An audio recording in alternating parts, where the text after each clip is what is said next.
quand on fait les tartelettes amandines. Battez pour qu'ils soient mousseux. Quelques œufs.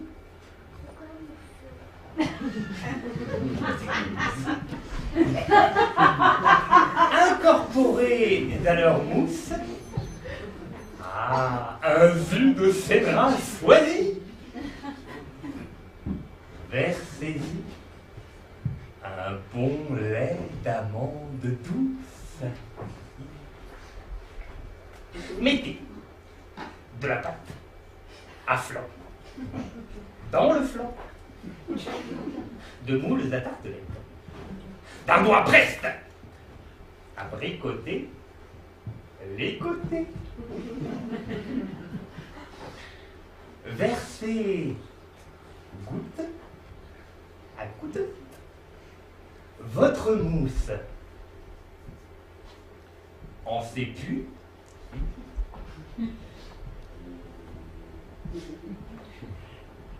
puis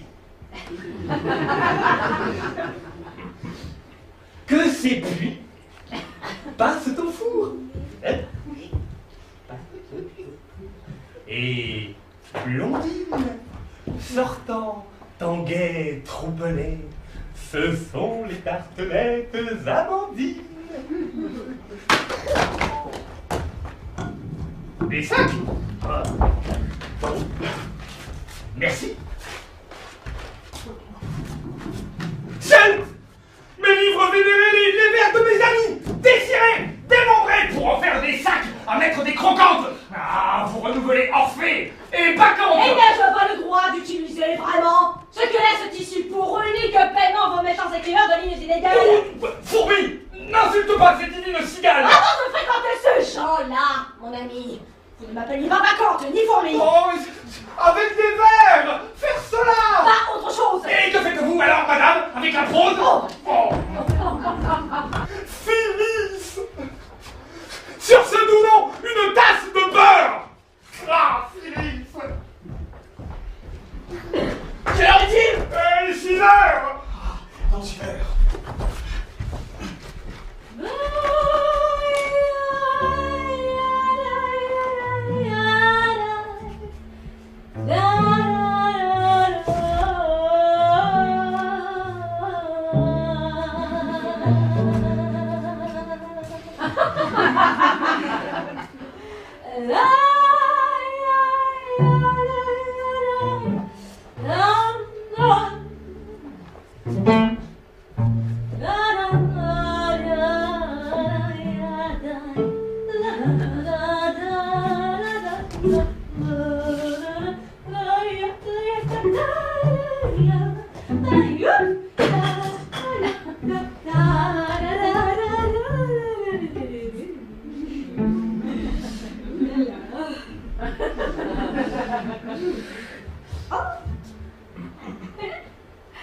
Que l'instant entre tous les instants soit béni, ou cessant d'oublier qu'humblement je respire, vous venez jusqu'ici pour me dire... Mais, tout d'abord, merci, car ce drôle, ce fat qu'au brave jeu d'épée, hier vous avez fait mat, c'est lui qu'un grand seigneur épris de moi, De Guiche cherchait à m'imposer comme mari. Postiche. Je me suis donc battu, madame, et c'est tant mieux. Non pour mon vilain nez, mais bien pour vos beaux yeux. Puis je voulais... Mais pour l'aveu que je viens faire, il faut que je revoie en vous le presque frère avec qui je jouais dans le parc près du lac. Oui, vous veniez tous les étés à Bergerac.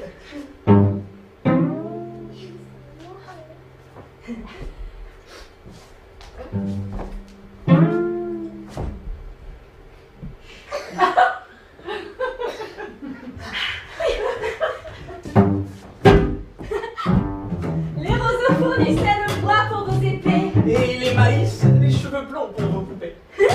C'était le temps des jeux. Des murons égrenés. Le temps où vous faisiez tout ce que je voulais. Roxane, en jupe en cours, s'appelait Madeleine. J'étais jolie alors. Vous n'étiez pas vilaine.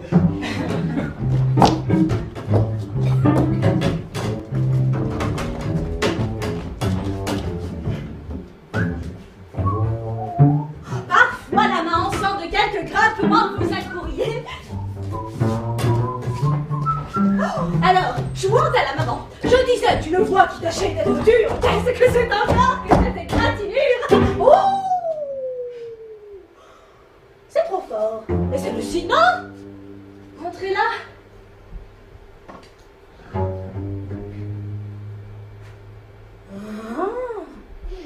À votre âge encore. Où t'as-tu fait cela? En jouant, du côté de la porte de Nel. Oh.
Si gentiment, si gaiement maternelle. Et dites-moi, pendant que j'ôte un peu le sang, ils étaient contre vous? Oh, pas tout à fait sans. Racontez? Non, laissez.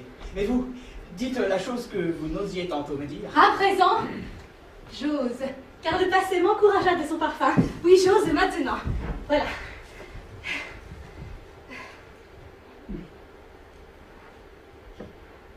J'aime quelqu'un qui ne le sait pas d'ailleurs. Pas encore, mais qui va bientôt le savoir s'il l'ignore. Un pauvre garçon qui jusqu'ici m'aima timidement de loin sans oser le dire. Laissez-moi votre main, voyons. Oh, elle a la fièvre. Mais moi, j'ai vu trembler les aveux sur sa lèvre. Et figurez-vous, tenez que justement, oui mon cousin, il sert dans votre régiment, puisqu'il est cadet dans votre compagnie. Il a sur son front de l'esprit du génie. Il est fier, noble, jeune, intrépide, beau. Beau?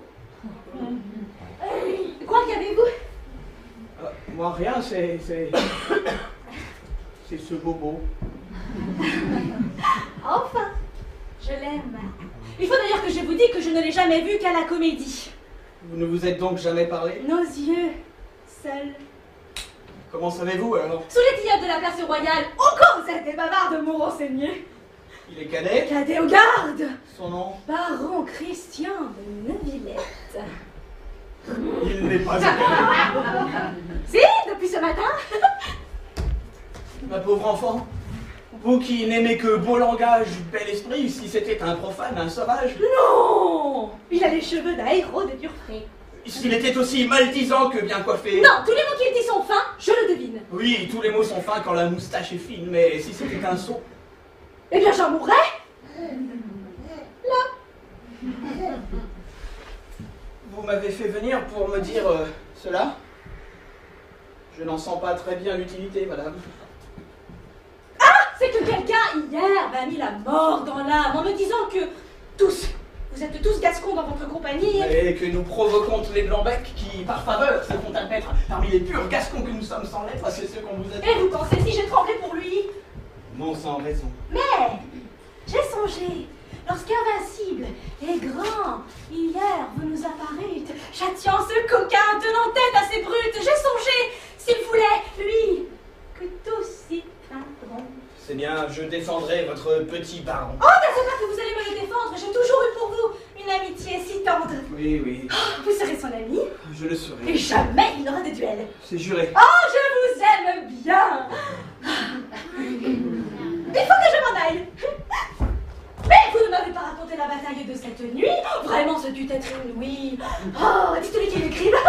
Oh, je vous aime. Oh, 100 hommes contre vous. Oh. Ah, mon Dieu, vous me direz plus tard, nous sommes de grands amis. Oui, oui. Qu'il m'écrive. 100 hommes. Quel courage. Bon, j'ai fait mieux depuis. Regarde le gibier à plumes que nous prîmes, les feutres des fuyards. Des dépouilles opines. Celui qui posta ses gueux, ma foi, doit rager aujourd'hui. C'est donc qui c'est? C'est moi.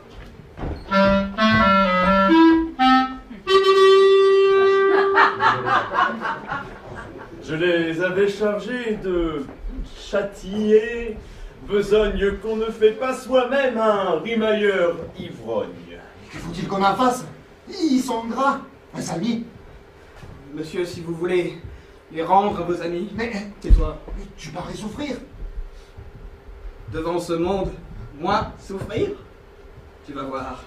Votre carrière abonde de beaux exploits déjà. Vous servez chez ces fous de Gascon, n'est-ce pas? Oui, au Calais, chez nous.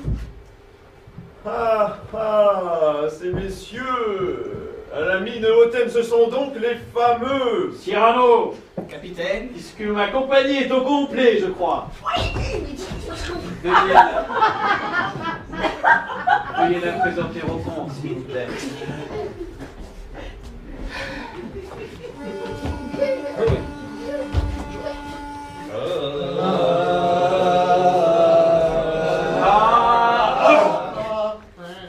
Ce sont les cadets de Gascogne, de Carmon de Castel-Jaloux. Ce sont les cadets de Gascogne, de Carmon de Castel-Jaloux. prêterai mon cœur sans vergogne. Ce sont les cadets de Gascogne.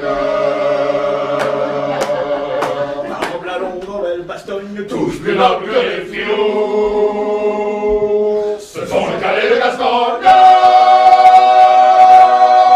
de Carmon de Castel-Jaloux. œil d'aigle, jambes de cigogne, moustache de chat dans le loup. Œil d'aigle, jambes de cigogne, moustache de chat dans de loup. Font la canaille qui grogne, Œil d'aigle, jambes de cigogne. Ils vont coiffer d'un vieux vigogne, Dont la plume cache les trous. Œil d'aigle, jambes de cigogne, moustache de chat dans de loup. personne d'aller qu'à se trogne, sont leurs sobriquets les plus lourds. Personne n'est qu'à se trogne, on leur sur lequel est plus lourd. De gloire leur âme est ivrogne, Personne n'est qu'à se trogne. dans tous les endroits où l'on cogne, Ils se donnent des rendez-vous. Personne n'est qu'à se trogne, on leur sur lequel est plus lourd.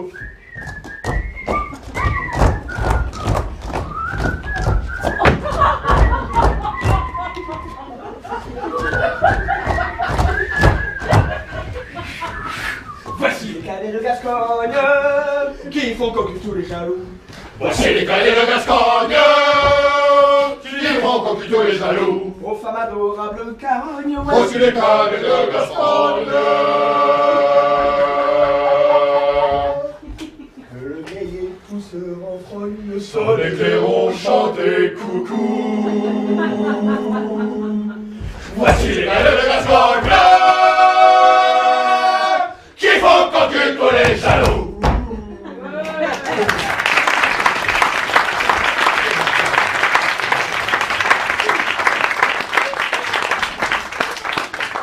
Un poète est un luxe qu'on se donne aujourd'hui. Voulez-vous être à moi? Non, monsieur, à personne. Ma chaise! Avez-vous lu Don Quichotte? Je l'ai lu et me découvre au nom de cette hurluberlu. Veuillez donc méditer alors. Voici la chaise.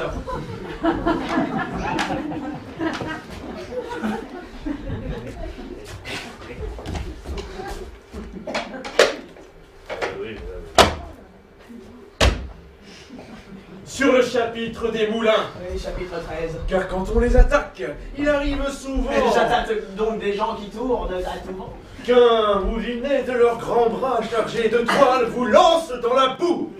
Ou bien dans les étoiles. Messieurs! Oh, Messieurs! oh. Messieurs! Ah, dans quel joli drap! Oh, toi, tu vas grogner! Enfin, tu conviendras qu'assassiner toujours la chance passagère devient exagéré. Ben oui, j'exagère. Ah! Mais pour le principe et pour l'exemple aussi, je trouve qu'il est bon d'exagérer ainsi. Si tu laissais un peu ton âme mousquetaire, la fortune et la gloire. Et que faudrait-il faire?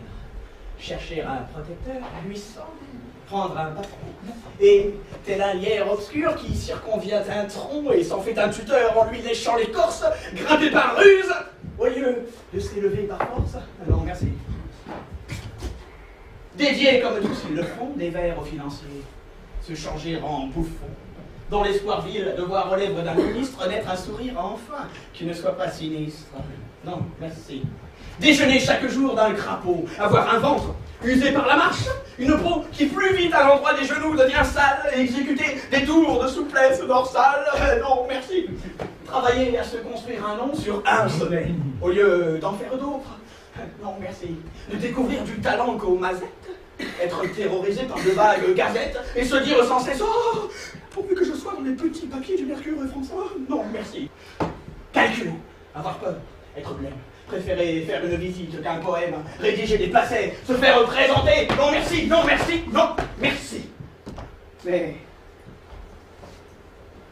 chanter, rêver, rire, passer, être seul, être libre, avoir l'œil qui regarde bien, la voix qui vibre, mettre, quand il vous plaît, son feutre de travers, pour un oui, pour un non, se battre, ou faire un verre, travailler sans souci de gloire ou de fortune à tel voyage auquel on pense, dans la lune, n'écrire jamais rien qui de soi ne sortit, et modeste d'ailleurs, se dire, mon petit, sois satisfait des fleurs, des fruits, même des feuilles, si c'est dans ton jardin à toi que tu les cueilles. Puis, s'il advient d'un peu triompher, par hasard, ne pas être obligé d'en rien rendre à César, vis-à-vis de soi-même en garder le mérite. Bref, dédaignant d'être le lierre parasite, lors même qu'on n'est pas le chêne ou le tilleul, ne pas monter bien haut peut-être, mais tout seul. Tout seul, soit. Mais non pas contre tous. Hein? Comment diable as-tu donc contracté la manie effroyable de te faire toujours, partout, des ennemis? À force de vous voir vous faire des amis, et rire à ces amis dont vous avez des foules, d'une bouche empruntée au derrière des poules.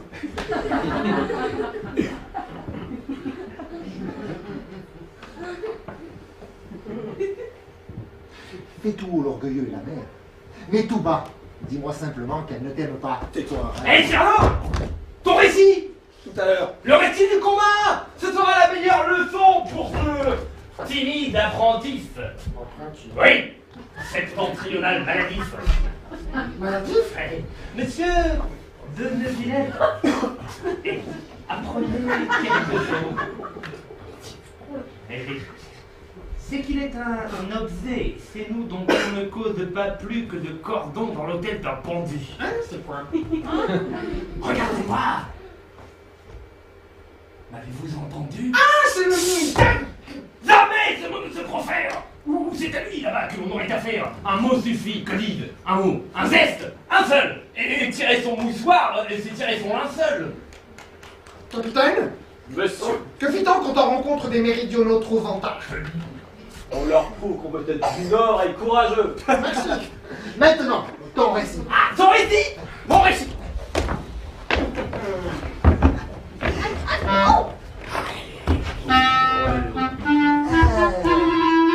Eh bien donc, je marchais tout seul à leur rencontre. La lune, dans le ciel, luisait comme une montre. Quand soudain, je ne sais quelle soigneuse horloger s'étant mise à passer un coton nuagé sur le boîtier d'argent de cette montre ronde, il se fit une nuit. La plus noire du monde. Et les quais n'étant pas du tout illuminés, mordius, on ne les voyait pas plus loin. J'en ai... Qu'est-ce que c'est que cet homme-là? C'est un homme arrivé ce matin. Ce matin? Il se nomme le baron de Neuville. Ouais, c'est bien.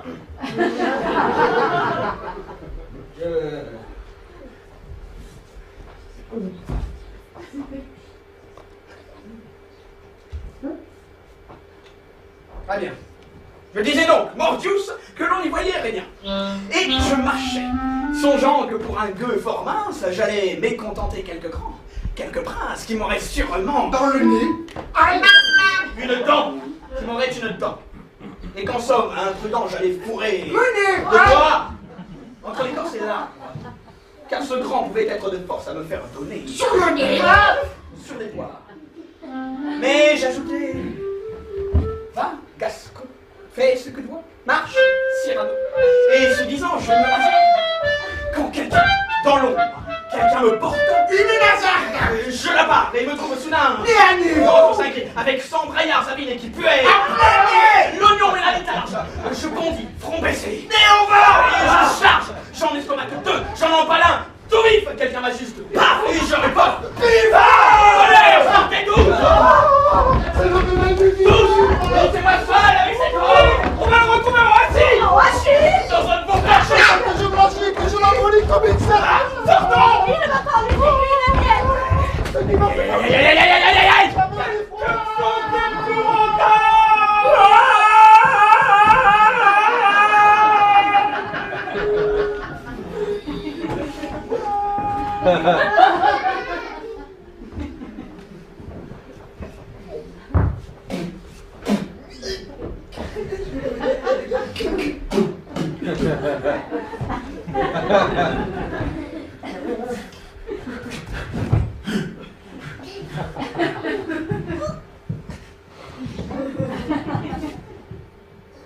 Embrasse-moi. Monsieur. Jamais. Très brave, je préfère. Mais me direz-vous? Embrasse-moi, je suis son frère. Mais de qui? Mais d'elle. Et de Roxane. Ciel, vous son frère? Ou tout comme un cousin fraternel. Non, mais tal. Peut-être. Oh, Elisa. Tout dit. Oh, comme je suis heureux, monsieur, de vous connaître. Voilà ce qui s'appelle un sentiment soudain. Ah oui, pardonnez-moi. C'est vrai. Il est beau, le gredin. Si vous saviez, monsieur, comme je vous admire. Mais tous ces nez que vous m'avez... Non, je les retire. Roxane, attends ce soir une lettre. Maurice, Quoi? c'est ne perdre que de cesser de rester quoi? Comment? Je suis sourd, mon Dieu, donc. Mais non, tu ne l'es pas puisque tu t'en rends compte. D'ailleurs, tu ne m'as pas attaqué comme un sourd. Bah. On trouve des mots quand on monte à l'assaut. Oui, j'ai certain esprit facile et militaire. Mais je ne sais devant les femmes que je tête. Oh, leurs yeux, quand je passe, sont pour moi des bontés. Leurs cœurs n'en ont-ils plus quand vous vous arrêtez? Non. Car je suis de ceux, je le sais, et je tremble, qui ne savent parler d'amour. Il me semble que si l'on eût pris soin de me mieux modeler, j'aurais été de ceux qui savent en parler. Pouvoir exprimer les choses avec grâce. Être un joli petit mousquetaire qui passe. Roxane est précieuse et sûrement je vais désillusionner Roxane. Si j'avais pour exprimer mon âme un pareil interprète, Il me faudrait de l'éloquence. je t'en prête. Toi, du charme physique et vainqueur, prêtement. Et faisons à nous deux un héros de roman. Mais Cyrano, Te sentirais-tu de répéter les choses que chaque jour je t'apprendrai? tu me proposes. Roxane n'aura pas de désillusion. Veux-tu qu'à nous deux nous la séduisions? Veux-tu que nous fassions, et bientôt tu l'embrasses, collaborer un peu, tes lèvres et mes phrases? Tes yeux brillent. Christian, veux-tu? Quoi? Cela te ferait tant de plaisir? Ah, cela m'amuserait.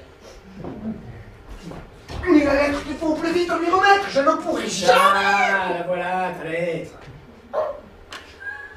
Comment? Hormis l'adresse, il n'y manque plus rien. Mais... Tu peux l'envoyer. Sois tranquille, elle est bien. Oh, mon